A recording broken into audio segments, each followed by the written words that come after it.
हजरत नूह अलैहिस्सलाम की जवानी एक ऐसे दौर में गुजरी जब इंसानियत अपनी असल राह से भटक चुकी थी।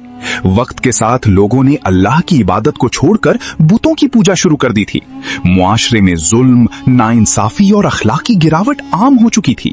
ऐसे माहौल में हजरत नूह अलैहिस्सलाम की फितरत बिल्कुल मुख्तलिफ थी।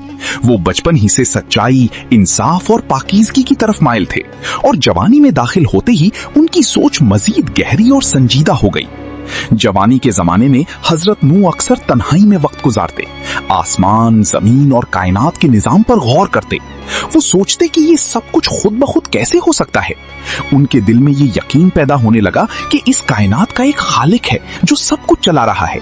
यही सोच उन्हें अपनी कौम से अलग करती गई, क्योंकि उनके इर्द गिर्द लोग अंधी तकलीद में बुतों के आगे झुकते थे और सवाल करने की हिम्मत नहीं रखते थे। हजरत नूह को अपनी कौम के हालात देखकर शदीद दुख होता था। वो देखते कि कमजोरों पर जुल्म हो रहा है, हक बात को दबाया जा रहा है और झूठ को सच बनाकर पेश किया जा रहा है। उनके दिल में ये ख्वाहिश पैदा हुई कि वो लोगों को सीधी राह दिखाएं, लेकिन उस वक्त तक उन्हें नबूवत अता नहीं हुई थी। इसके बावजूद उनकी फितरी नेकी और सच्चाई उन्हें एक मुनफरिद शख्सियत बना चुकी थी। फिर वो वक्त आया जब अल्लाह ताला ने हजरत नूह को नबूवत से सरफराज किया। ये उनकी जिंदगी का सबसे अहम और इनकलाबी लम्हा था। अल्लाह ने उन्हें हुक्म दिया कि वो अपनी कौम को सिर्फ एक अल्लाह की इबादत की तरफ बुलाएं और उन्हें शिर्क और बुराइयों से रोकें। ये जिम्मेदारी बहुत बड़ी थी, क्योंकि उनकी कौम पहले ही हक से दूर हो चुकी थी। नबूवत मिलने के बाद हजरत नूह की जिंदगी का मकसद वाज़ेह हो गया। उन्होंने निहायत हिकमत, सब्र और मोहब्बत के साथ अपनी कौम को दावत देना शुरू की। वो दिन रात लोगों को समझाते कि बुत बेजान है और कोई फायदा या नुकसान नहीं पहुंचा सकते। वो उन्हें याद दिलाती कि अल्लाह ही सब कुछ देने वाला और लेने वाला है। लेकिन उनकी कौम ने उनकी बात को संजीदगी से नहीं लिया। अक्सर लोग उनका मजाक उड़ाते, उन्हें झूठा कहते और उनकी नसीहत को नजरअंदाज कर देते। बाज लोग कहते, अगर तुम सच्चे हो तो हम पर कोई अजाब ले आओ। ये रवैया हजरत नूह के लिए तकलीफ दे था, लेकिन उन्होंने कभी हिम्मत नहीं हारी। कोशिश की। कुरान के मुताबिक उन्होंने 950 साल तक अपनी कौम को अल्लाह की तरफ बुलाया।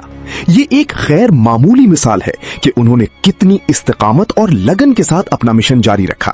वो मुख्तलिफ तरीकों से लोगों तक पैगाम पहुंचाते, कभी खुलेआम, कभी खुफिया तौर पर, कभी नर्म लहजे में और कभी सख्ती के साथ। लेकिन हर बार उन्हें इनकार और मुखालिफत का सामना करना पड़ा। इसके बावजूद वो अपनी जिम्मेदारी से पीछे नहीं हटे।